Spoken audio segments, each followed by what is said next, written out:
নমস্কাৰ আপোনালোক সকলোকে মোৰ ইউটিউব চেনেল টিচাৰ্ছ কৰ্ণাৰলৈ পুনৰ এবাৰ স্বাগতম জনাইছোঁ। বিশেষ নিযুক্তিপ্ৰাপ্ত অৰ্থাৎ স্পেচিয়েল ৰিক্ৰুইটমেণ্ট ড্ৰাইভৰ অধীনত নিয়মীয়া হোৱা কণ্ট্ৰেকচুৱেল আৰু ষ্টেট পুল শিক্ষকসকলৰ বাবে এটি গুৰুত্বপূৰ্ণ খবৰ। তেওঁলোকৰ ইনক্ৰিমেণ্ট এণ্ড আদাৰ ফেচিলিটিছৰ ক্ষেত্ৰত যি টাৰ্ম এণ্ড কণ্ডিশ্যন উল্লেখ আছে এপইণ্টমেণ্ট লেটাৰতে হওক বা SOPত হওক, তাক লৈ চিন্তিত শিক্ষক সমাজ আৰু শিক্ষক সমাজৰ ফালৰ পৰা অৰ্থাৎ অসম ৰাজ্যিক শিক্ষক সন্মিলনীৰ ফালৰ পৰা এই সমস্যা দূৰ কৰিবৰ কাৰণে এক দাবী পত্ৰ ইতিমধ্যে শিক্ষামন্ত্ৰীলৈ প্ৰেৰণ কৰিছে। দাবী পত্ৰত কি দাবী জনাইছে মই আপোনালোকৰ লগত শ্বেয়াৰ কৰিব ওলাইছোঁ। ভিডিঅ'টো শেষলৈকে চাই ভাল পালে লাইক এণ্ড শ্বেয়াৰ কৰিব আৰু চেনেলটি যদি এতিয়াও ছাবস্ক্ৰাইব কৰা নাই কাইণ্ডলি ছাবস্ক্ৰাইব কৰিব।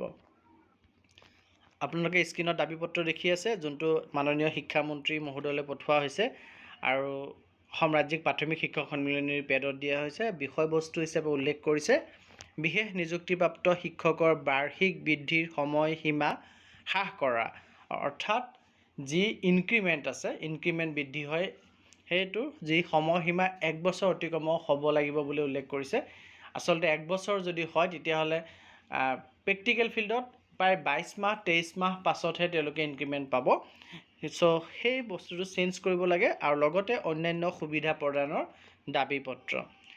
আৰু ভিতৰত উল্লেখ কৰিছে যে মহাশয় নমস্কাৰ গ্ৰহণ কৰিব।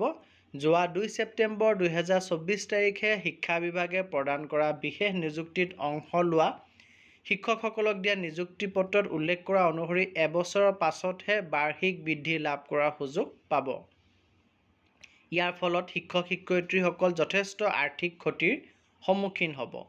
মহাশয় 2021 আৰু 2023 বৰ্ষত প্ৰাথমিক বিদ্যালয়ত নিযুক্ত শিক্ষক শিক্ষয়িত্ৰীসকলৰ ক্ষেত্ৰত তেনে কোনো সময়সীমা নিৰ্ধাৰণ কৰা হোৱা নাছিল। গতিকে নিযুক্তিৰ পিছত বাৰ্ষিক বৃদ্ধিৰ সুবিধা ভোগ কৰাত কোনো বাধাৰ সন্মুখীন হোৱা নাছিল।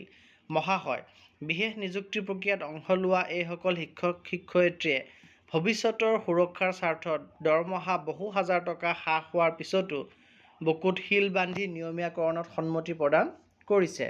তাতে আকৌ নতুনকৈ নিৰ্ধাৰণ কৰা নীতিয়ে 23 মাহলৈ বাৰ্ষিক বৃদ্ধিৰ বাবে অপেক্ষা কৰাব।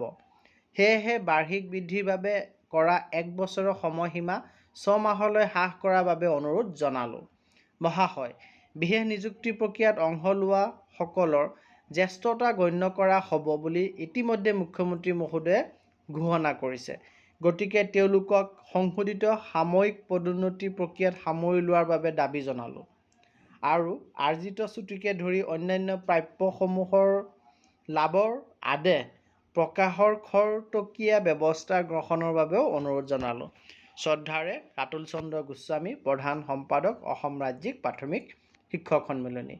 গতিকে এই দাবী পত্ৰ মতে যদি চৰকাৰে ব্যৱস্থা গ্ৰহণ কৰে আৰু জ্যেষ্ঠতাৰ ক্ষেত্ৰত কিবা ডকুমেণ্টাৰী লেটাৰ ইছ্যু কৰে তেতিয়াহ'লে আমাৰ এই স্পেচিয়েল ৰিক্ৰুইটমেণ্ট ড্ৰাইভৰ দ্বাৰা নিয়মীয়া হোৱা ঠিকাভিত্তিক আৰু ষ্টেট পুলৰ শিক্ষকসকল নিশ্চয় উপকৃত হ'ব। গতিকে খুবেই ইম্পৰ্টেণ্ট খবৰ, কাইণ্ডলি শ্বেয়াৰ কৰিব। ধন্যবাদ।